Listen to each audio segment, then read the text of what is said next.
There are people that enter into our lives sent by the Holy Spirit, make a great impact. In my life, that was Father Joseph. He just opened up the way that I was to follow. El cardenal Sean O'Malley, arzobispo de Boston, dice que enseñó que todas las personas de buena fe pueden alcanzar el heroísmo del día a día, y José Gómez, el arzobispo de Los Ángeles, lo llama un verdadero evangelizador de nuestros tiempos. Hablamos de José Luis Múzquiz, un sacerdote español que en 1949 viajó a los Estados Unidos para iniciar la tarea apostólica del Opus Dei, la institución de la Iglesia fundada por José María Escrivá, que enseña a vivir la santidad en las circunstancias ordinarias de la vida.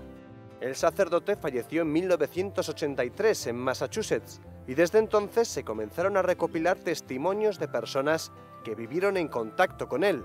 El documental Everyday Holiness, hecho por el productor ganador de un Emmy John Paulson, muestran algunos de ellos y explica quién fue este sacerdote y por qué fue tan importante para la Iglesia en Estados Unidos.